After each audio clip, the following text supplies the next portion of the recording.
Olá, meu nome é Márcio Travessoli e sou psicólogo na Rede Pública de Saúde de São Sebastião, no estado de São Paulo.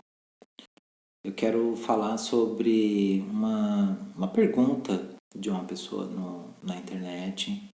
Ela diz assim: como pessoas com síndrome do pânico podem lidar com o confinamento? Bom, primeiro eu acho interessante falar sobre a síndrome do pânico. Bom, se é uma síndrome, é um conjunto de sintomas. O ataque de pânico, que é o sintoma principal da síndrome do pânico, consiste em uma crise com sintomas físicos e psicológicos.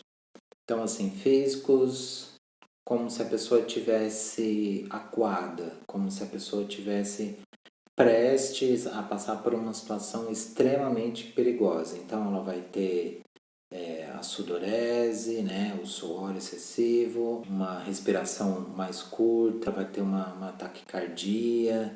Então, assim, é como se ela tivesse ali em um canto com um tigre ali na frente para ir lá devorá-la, né?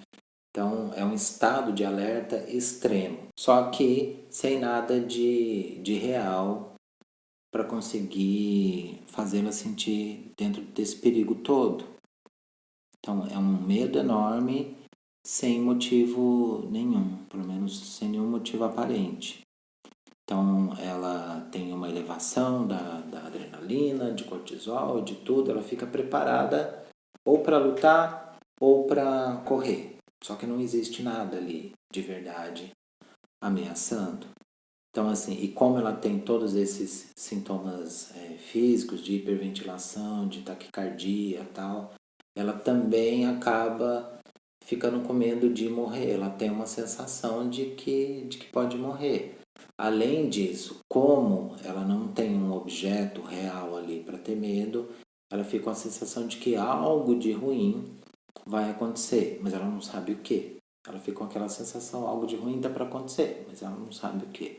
Então esse é um ataque de pânico. A síndrome é quando existem esses ataques com uma frequência suficiente, inclusive, para atrapalhar a vida da pessoa, que é um quadro que tem muito a ver com a incapacidade de controlar e a sensação de abandono. Então, assim, a sensação de desamparo tem muito a ver com isso. Tem muito a ver com o que a gente está passando, né? A questão da falta de controle, ou seja, de a gente de repente está sendo acometido por uma doença nova que não tem cura e a gente não tem nenhum controle sobre isso, sobre a doença. De desamparo também, ou seja, se eu contrair a doença, eu não tenho tratamento para isso direito ainda. Então, toda essa situação aí, ainda por cima, a questão do confinamento, ou seja, restringe, me deixa mais oprimido, mais controlado pelo meio externo ali. Isso é um prato cheio para a pessoa realmente poder acabar desenvolvendo mais crises de pânico, né? E como lidar com isso? E a questão do confinamento. Bom, a melhor coisa para quem tem essas questões de ansiedade e de pânico é a sensação de segurança e de controle. Então, tentar estabelecer uma rotina. Tentar estabelecer um conjunto de atividades no seu dia a dia, dentro de uma normalidade possível ali dentro de casa, para que a pessoa se sinta ali mais a par de tudo que está acontecendo ali, dentro do controle ali. Quanto mais coisas estiverem fora do controle, mais insegura a pessoa se sente e mais suscetível para as crises de pânico. Isso não significa que ter uma rotina a pessoa não vai ter crise, mas ajuda a ter menos crises. Então, a primeira coisa é estabelecer uma rotina saudável, óbvio, né? Uma alimentação saudável, muita água, um horário legal para o seu relógio biológico para acordar e para dormir, ter atividades comuns que a gente tem no dia a dia, de arrumar a casa, de fazer comida, normal.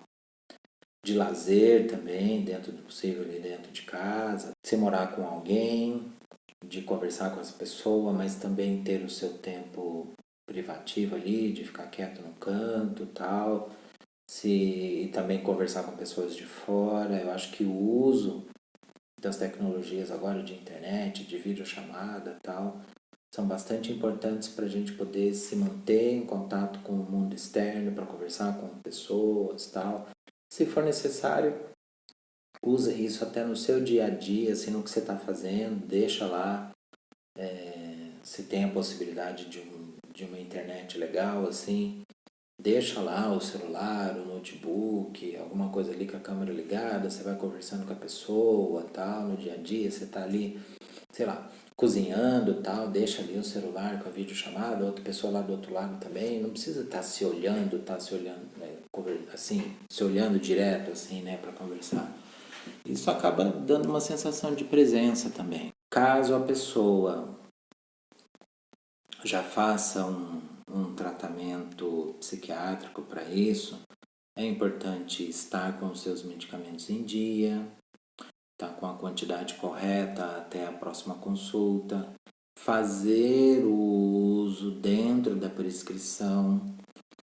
Se a pessoa sente que essa situação toda de confinamento piorou o seu quadro, e assim, mesmo tentando estabelecer rotina, mesmo tentando ter algum lazer, se distrair, se relacionar com as pessoas através da internet e tal, se mesmo com isso, ou mesmo uma atividade em casa, alguma coisa que distrai, um trabalho manual, um filme, uma leitura, o número e a intensidade das crises aumentaram, então talvez seja necessário pedir para alguém conversar com o técnico ou com o médico responsável ou a pessoa mesma ir procurar um serviço de saúde e tal para rever a medicação.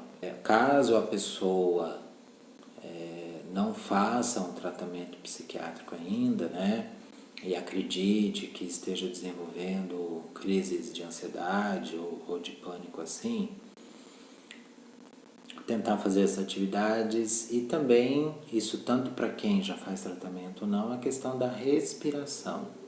Eu acho que a única atividade do nosso corpo que a gente consegue, interna, né, que a gente consegue controlar é a nossa respiração, né?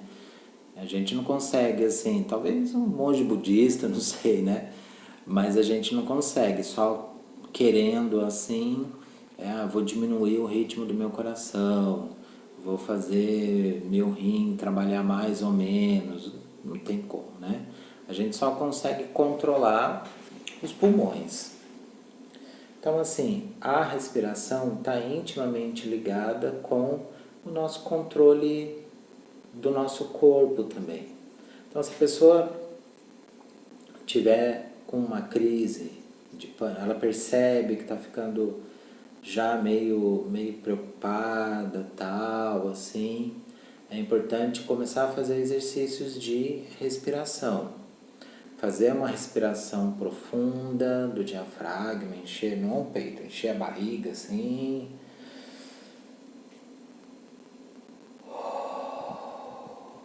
Isso, sei lá, 4, 5 vezes. Procurar pensar assim, bom, eu tenho o controle do meu corpo, eu consigo respirar da maneira que eu quero, tal, ir para um lugar mais tranquilo, tal, e tentando fazer isso. Tem a equipe do Drauzio Varela fez uma matéria legal sobre isso, eu vou deixar na descrição do vídeo. O relaxamento físico também tem nessa matéria aí. E assim, independente da crise, esses exercícios de respiração e de relaxamento físico e tal, para quem tem algum conhecimento de meditação, algum conhecimento de posturas de yoga, ou alguma atividade assim física legal, que acalme e tal, é legal fazer independente da crise. É legal colocar isso na rotina, fazer isso todo dia. Evitar ir ao pronto-socorro. Evitar ao máximo chegar ao ponto de uma crise que tenha que ir para um serviço de urgência e emergência. Agora não é uma época legal para estar indo para a UPA, né? Pela questão dos atendimentos, das pessoas com quadro de Covid e tal. Então é legal evitar um pouco, porque acaba se colocando mais em risco de contrair o coronavírus e desenvolver a Covid, né? Então, assim, percebeu que o número de crises está ficando maior, está ficando por mais tempo, tal. Procura um serviço de saúde mais próximo, a UBS, posto de saúde e tal. Se já faz acompanhamento com algum profissional de saúde mental, converse com esse profissional e tal, para de repente não deixar chegar ao ponto de ter uma crise muito forte. Tá? Então, assim, lembrando, rotina, exercícios de respiração, de relaxamento, incluir nessa rotina atividades de lazer, de distração, entender a sua crise, perceber, entender quando que ela está começando, que ela uma hora vai parar, se possível, já dentro da crise do ataque de pânico, tentar fazer esse controle da respiração e é isso, tá bom? Obrigado.